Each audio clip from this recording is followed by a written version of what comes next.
Imaginez une ville dynamique, où les gratte-ciels s'élèvent vers le ciel et le bruit des rues ne s'arrête jamais. Maintenant, pensez à une femme déterminée, Camille, dont la vie est un véritable parcours du combattant, rempli de défis et de réussites. Un jour, alors qu'elle montre une luxueuse demeure à des acheteurs potentiels, quelque chose d'inattendu se produit. La porte s'ouvre et, pour la surprise de Camille, entre Julien et Amélie, son ex-mari et sa nouvelle épouse. Que va-t-il se passer à partir de là? Le passé douloureux de Camille va-t-il ressurgir pour la hanter? Et que s'est-il passé avec Julien pour qu'il réapparaisse dans la vie de Camille? Préparez-vous à une histoire pleine de rebondissements, de secrets et d'une quête de vérité qui vous captivera du début à la fin. L'arôme du café fraîchement préparé emplit l'air, alors que je mets les touches finales dans le salon magnifiquement aménagé. C'est l'attention aux détails qui me distingue dans ce métier. Juste au moment où je recule pour admirer mon travail, la porte s'ouvre et entre Julien et Amélie, mon ex-mari et sa nouvelle épouse.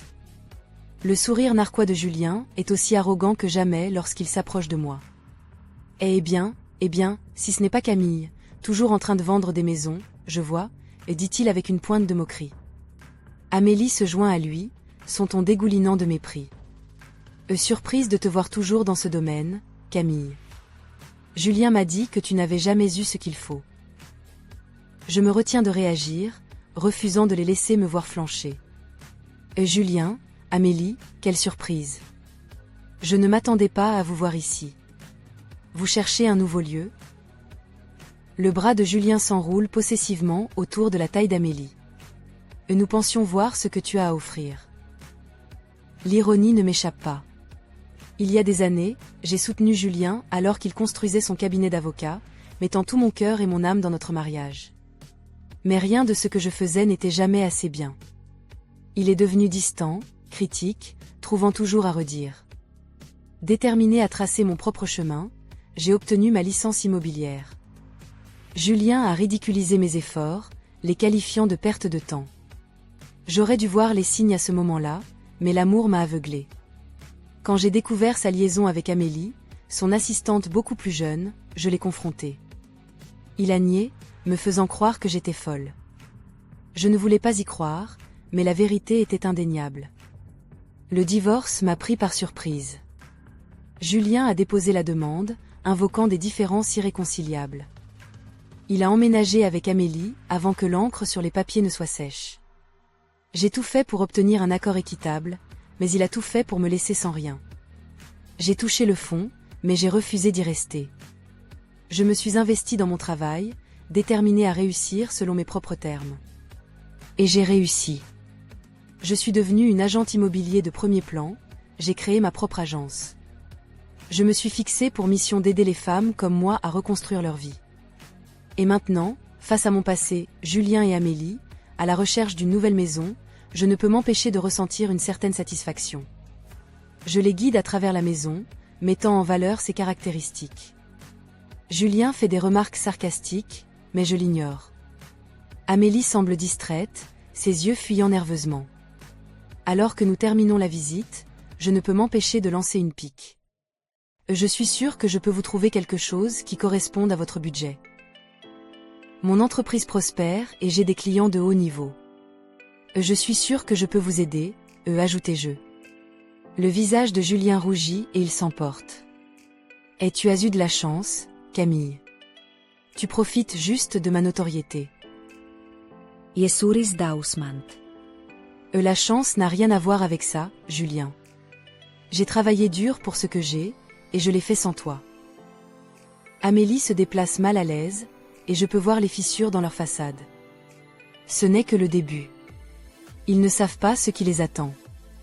Des souvenirs me reviennent en mémoire alors que je rentre chez moi après la visite libre. Le visage suffisant de Julien, les remarques cinglantes d'Amélie.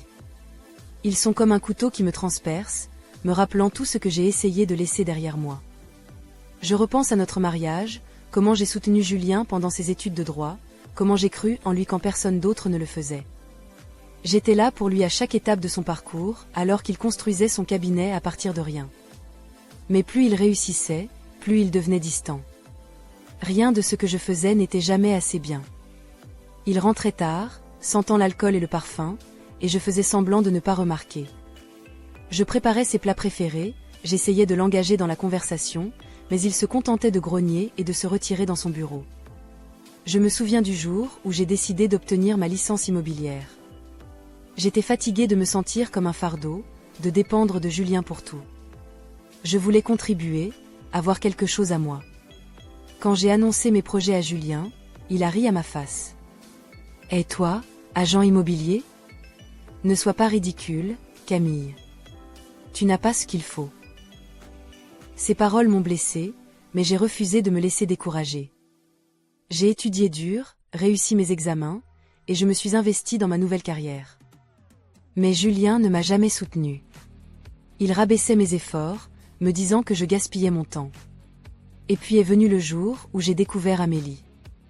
J'ai découvert un message texte sur le téléphone de Julien, un échange taquin entre lui et son assistante. Mon cœur s'est brisé en 1000 morceaux. Je l'ai confronté cette nuit-là, ma voix tremblant de colère et de trahison. « Comment as-tu pu me faire ça, Julien ? À nous ?» Il m'a regardé droit dans les yeux et a menti. « Je ne sais pas de quoi tu parles, Camille. » Tú es paranoiaque. Il ne se passe rien entre Amélie et moi. Je voulais le croire, je le voulais désespérément. Mais au fond de moi, je savais. Les nuits passées au bureau, les appels téléphoniques secrets, la façon dont il la regardait quand il pensait que je ne regardais pas. J'ai engagé un détective privé, et la vérité est sortie, des photos de Julien et d'Amélie prises en flagrant délit. Je l'ai confronté à nouveau, cette fois avec des preuves. Mais il s'est contenté de hausser les épaules et a dit « Je suppose que tu n'étais pas suffisante pour moi, Camille. J'ai besoin de quelqu'un qui me comprenne, qui soutienne mes rêves. » Le divorce a été un cauchemar. Julien m'a combattu à chaque étape, essayant de me laisser sans rien. Il a même eu l'audace d'affirmer que c'était moi qui avais été infidèle. En fin de compte, je suis partie avec un accord équitable, mais j'étais brisée. J'avais donné à Julien les meilleures années de ma vie, et il avait tout jeté comme si ça ne signifiait rien. J'ai touché le fond, mais j'ai refusé d'y rester. Je me suis investie dans mon travail, déterminée à prouver à Julien qu'il avait tort. Je lui montrerai que j'avais ce qu'il fallait, que je pouvais réussir sans lui. Et je l'ai fait. Je suis devenue une agente immobilier de premier plan, j'ai créé ma propre agence. Les papiers du divorce arrivent un mardi. Je suis assise à mon bureau, en train de passer en revue quelques annonces quand la réceptionniste me fait signe. « Et Camille, il y a un coursier ici pour vous, dit-il, et c'est urgent. » J'ai signé pour l'enveloppe, les mains tremblantes alors que je l'ouvre. Les mots me sautent aux yeux, demande de divorce. Le nom de Julien en gras et accusateur, à côté de la case cochée pour les différends irréconciliables. J'ai l'impression d'avoir reçu un coup de poing dans le ventre. Je savais que les choses allaient mal, mais je n'ai jamais pensé qu'il irait aussi loin, je n'ai jamais pensé qu'il abandonnerait juste sur nous. J'essaie de l'appeler, mais il ne répond pas. Je laisse message après message, ma voix de plus en plus désespérée. « Julien, s'il te plaît, est-ce qu'on peut juste parler de ça ? Est-ce qu'on peut essayer de régler ça ?» Mais il est parti. Je passe devant notre maison pour constater que sa voiture a disparu et qu'un camion de déménagement est garé devant. Les voisins me regardent avec pitié pendant que je suis assise là, le moteur tournant, les larmes coulant sur mon visage. J'apprends plus tard qu'il a emménagé avec Manon le même jour.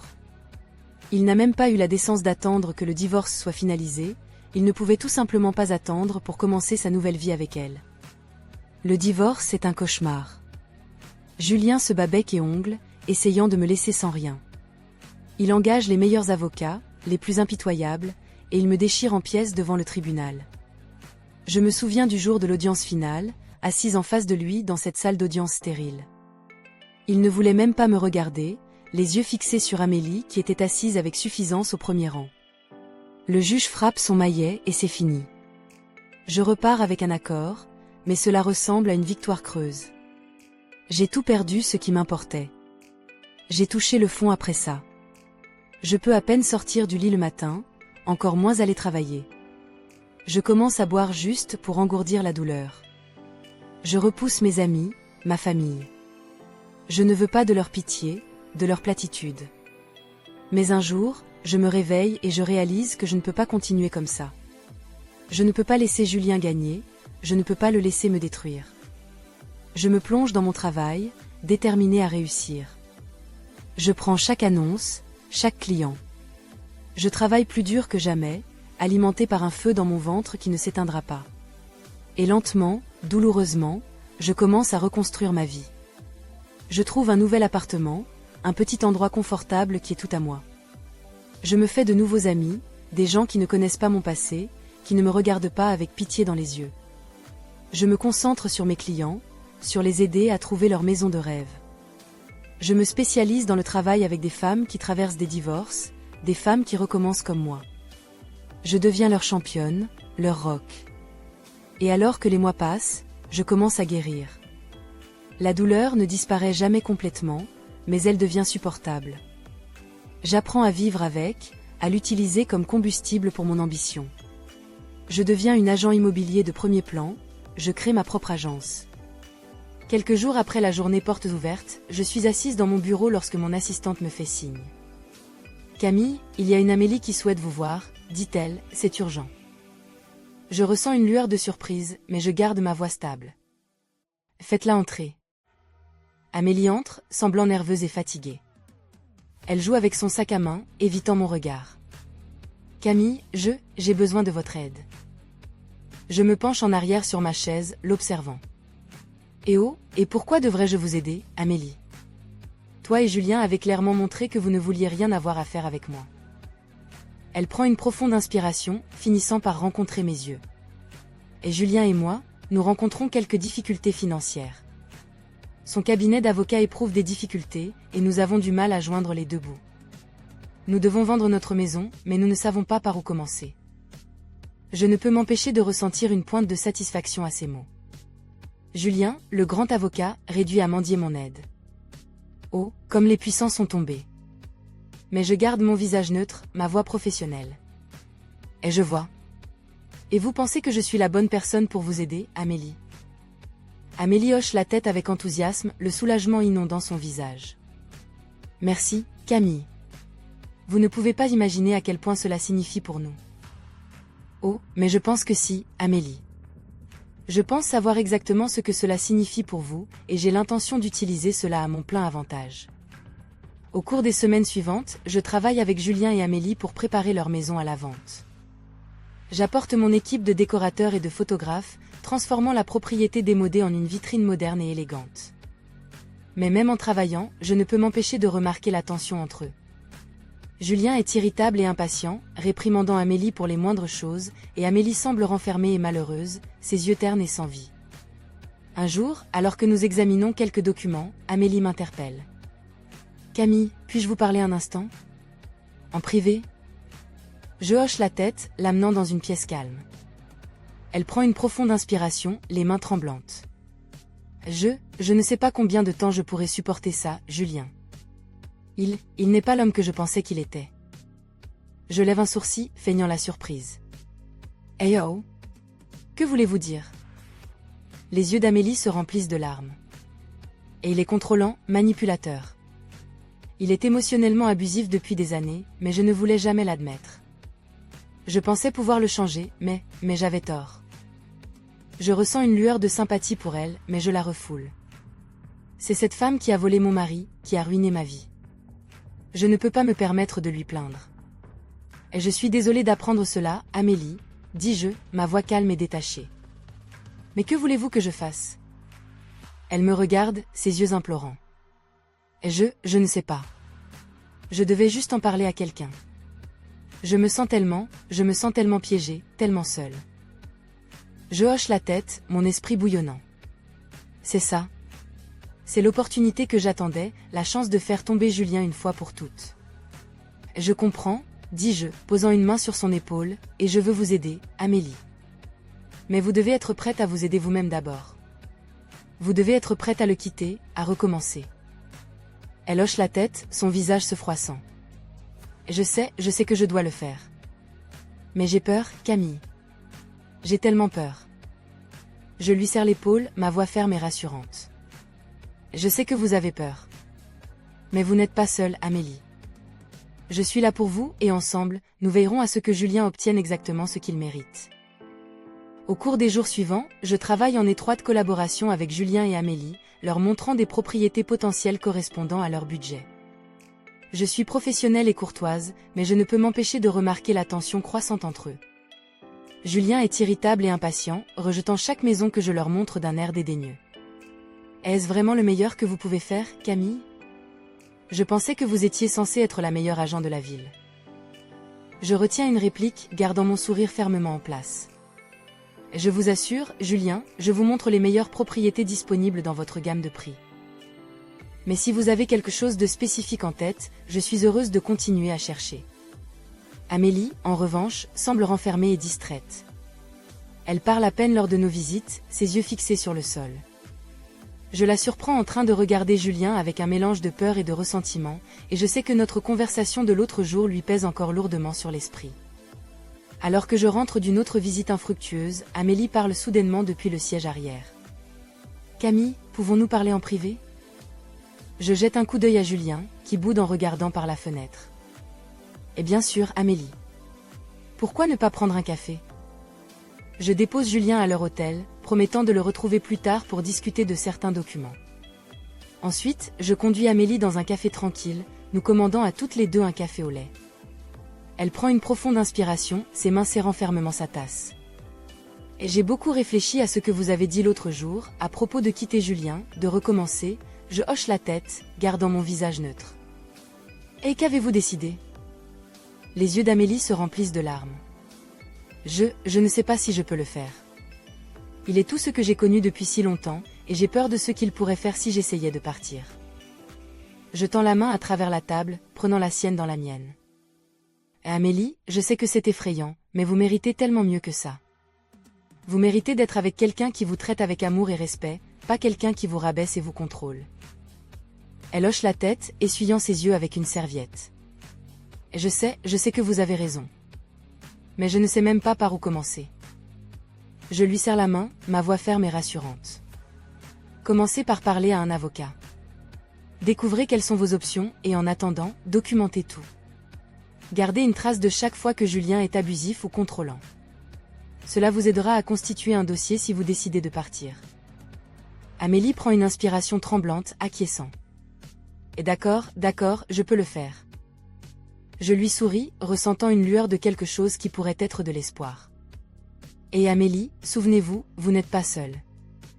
Je suis là pour vous à chaque étape du chemin. » Nous terminons notre café et retournons à l'hôtel, où Julien attend impatiemment dans le hall. « Et où étiez-vous » il grogne, regardant Amélie d'un air furieux. « J'attends depuis plus d'1 heure. » Je m'avance, ma voix calme et professionnelle. « Et je m'excuse, Julien. Amélie et moi avions des affaires à discuter, mais je vous assure, tout est sous contrôle. » Il me lance un regard noir, ses yeux se rétrécissant. « Il vaudrait mieux. Je n'ai pas le temps pour tes jeux, Camille. » Je lui souris, un lent sourire prédateur. « Eh oh, Julien, tu n'as aucune idée du genre de jeu auquel je joue. » Alors que je m'éloigne, je sens ses yeux me transpercer le dos, mais je ne me retourne pas. J'ai du travail à faire. Au cours des prochaines semaines, j'aide Amélie à recueillir des preuves de l'abus de Julien. Elle commence à tenir un journal, documentant chaque mot cruel, chaque action de contrôle. Elle prend des photos des ecchymoses sur ses bras, des trous qu'il a percés dans les murs. Et pendant ce temps, je construis mon propre dossier contre lui. Je contacte certains de ses anciens clients, ceux qui se sont sentis floués et abusés. J'accumule des preuves de ses pratiques éthiquement douteuses, de ses affaires louches. Je sais que le moment approche, le moment de faire tomber Julien une fois pour toutes. Et lorsque ce jour viendra, je serai prête. Prête à le voir tomber. Prête à voir l'expression sur son visage lorsqu'il réalisera qu'il a finalement rencontré son égale en Camille, la femme qu'il a autrefois détruite. La femme qui est sortie des cendres plus forte et plus puissante que jamais.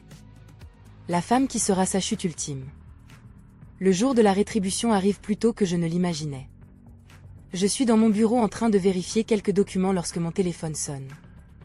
C'est Amélie, et elle est hystérique. « Camille, s'il te plaît, tu dois m'aider. Julien, il a découvert l'avocat. Il est furieux. Il menace de me faire du mal, de me ruiner. » Je me lève d'un bond, attrapant mes clés et mon sac. « Amélie, écoute-moi.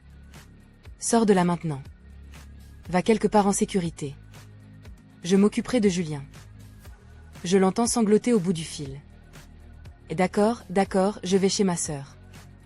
Mais Camille, s'il te plaît, sois prudente. Il n'est pas dans son bon sens. Je raccroche, mon cœur battant la chamade. Je sais ce que je dois faire. Je conduis au bureau de Julien, mon esprit bourdonnant de possibilités. Je sais que je dois être intelligente à ce sujet, je dois jouer mes cartes justes. J'entre dans son bureau sans frapper, la tête haute. Il se lève de son bureau, les poings serrés. « Que diable fais-tu ici, Camille ?» Je lui souris, un sourire froid et calculateur. « Je pense que tu sais exactement pourquoi je suis ici, Julien. Je sais ce que tu fais à Amélie. Je sais pour l'abus, la manipulation. » Il se lève, les poings serrés le long de son corps. « Et tu ne sais rien, Camille. Tu n'es qu'une femme amère et jalouse qui ne peut pas lâcher le passé. J'ai des photos des ecchymoses de Manon, celles que tu lui as infligées quand tu as perdu ton sang-froid. » J'ai jeté le dossier sur son bureau, le regardant se précipiter pour le ramasser. « Et c'est fini, Julien. Tu es fini, et si jamais tu t'approches encore d'Amélie, si jamais tu lui touches encore, je veillerai à ce que tu passes le reste de ta vie derrière les barreaux. » Il me regarde, son visage tordu de rage et de peur. « Et tu ne peux pas faire ça, Camille. Tu ne peux pas me détruire. » Je me penche près de lui, ma voix un murmure bas et menaçant. « Regarde-moi. » Je me retourne pour partir, mais il attrape mon bras, ses doigts s'enfonçant dans ma peau. « Et tu vas le payer, Camille. Je vais m'assurer de ça. » Je retire violemment mon bras, mes yeux brûlants de fureur. « Non, Julienne. C'est toi qui vas payer pour tout ce que tu m'as fait, à Amélie, à toutes les personnes que tu as blessées en chemin. Tu vas payer, et c'est moi qui vais m'assurer de ça. » Je sors de son bureau, mon cœur battant dans ma poitrine. Je sais que ce n'est que le début, qu'il y aura un long chemin difficile à parcourir. Mais je sais aussi que je suis prête à me battre pour ce qui est juste, prête à reprendre le pouvoir que Julien m'a volé il y a toutes ces années. Je monte dans ma voiture et me rends chez la sœur d'Amélie, mon esprit bouillonnant de possibilités. Je sais que je dois être là pour elle, que je dois l'aider à traverser cette période difficile. Mais je sais aussi que je dois être forte, que je dois être celle qui mène la charge, car c'est aussi mon combat, c'est ma chance de réparer les choses, de prendre la revanche dont je rêve depuis si longtemps. Et je ne me reposerai pas tant que Julien n'aura pas été traduit en justice, tant qu'il n'aura pas payé pour toute la douleur et la souffrance qu'il a causée. Les conséquences de ma confrontation avec Julien sont rapides et brutales. En quelques jours, les nouvelles de ses pratiques éthiquement douteuses et de son comportement abusif sont étalées dans tous les journaux et sites d'information de la ville. Son cabinet d'avocats s'effondre, les clients s'enfuient en masse, ses associés prennent leur distance, désespérés de sauver leur propre réputation. Et Julien lui-même est disgracié, son nom devenant synonyme de corruption et de tromperie. Je regarde tout cela se dérouler avec un sentiment de satisfaction sombre, sachant que j'ai joué un rôle dans sa chute. Mais je sais aussi que mon travail est loin d'être terminé. Amélie demande le divorce, et je l'aide à trouver un nouveau lieu de vie, un petit appartement confortable dans un quartier tranquille. Elle est effrayée et dépassée, mais je lui rappelle qu'elle n'est pas seule, qu'elle a des gens qui se soucient d'elle et qui veulent l'aider. Nous passons de longues heures à parler, à partager nos histoires et nos douleurs. Je lui parle de mon propre divorce, de la façon dont Julien m'a presque détruite, mais comment j'ai trouvé la force de reconstruire ma vie. Et elle me raconte les années d'abus et de manipulation, la peur et le doute de soi constant. Ensemble, nous commençons à guérir, à trouver un nouveau sens à notre vie et à l'espoir. Amélie s'inscrit à une thérapie, commence à suivre des cours pour terminer son diplôme, et je me plonge dans mon travail, déterminée à faire une différence dans la vie d'autres femmes qui ont traversé des épreuves similaires. Des mois passent, et la vie commence à retrouver une nouvelle normalité.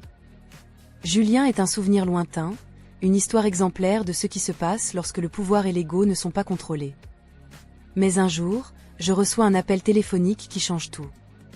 C'est Julien, et il implore mon aide. « Camille, s'il te plaît, » dit-il, sa voix désespérée et brisée. Je sais que je n'ai pas le droit de demander, mais je ne sais pas vers qui me tourner d'autre. Je perds tout, ma carrière, ma réputation, ma liberté. J'ai besoin de ton aide. Pendant un instant, je suis tentée de raccrocher, de le laisser subir les conséquences de ses actes. Mais alors je me souviens de quelque chose que m'a dit une fois mon thérapeute sur le pouvoir du pardon, sur le fait que retenir la colère et le ressentiment ne nous fait mal qu'à nous-mêmes à la fin. Alors je prends une profonde inspiration, et je prends une décision qui me surprend même. D'accord, Julien. Je vais t'aider. Mais pas pour toi, pour moi. Parce que j'ai besoin de laisser le passé derrière moi, de continuer ma vie. Nous nous rencontrons dans un café, et j'écoute alors qu'il se confie, me parlant de ses regrets, de ses peurs, de son désir désespéré de réparer les choses. Et en l'écoutant, je sens quelque chose bouger en moi, un sentiment de clôture et de libération. Je lui offre quelques conseils, quelques ressources pour obtenir de l'aide et faire amende honorable, puis je me lève pour partir, me sentant plus légère que je ne l'ai été depuis des années. Merci, Camille, dit-il, ses yeux remplis de larmes. Je sais que je ne mérite pas ta gentillesse, mais je t'en suis reconnaissant malgré tout. Je hoche la tête, un petit sourire jouant sur les coins de ma bouche. Prends soin de toi, Julien. Et n'oublie pas, il n'est jamais trop tard pour recommencer. Alors que je sors du café, je ressens un sentiment de paix m'envahir. Je sais que je n'oublierai jamais la douleur et le traumatisme de mon passé, mais je sais aussi que j'ai trouvé un moyen d'avancer, de construire une nouvelle vie basée sur la force.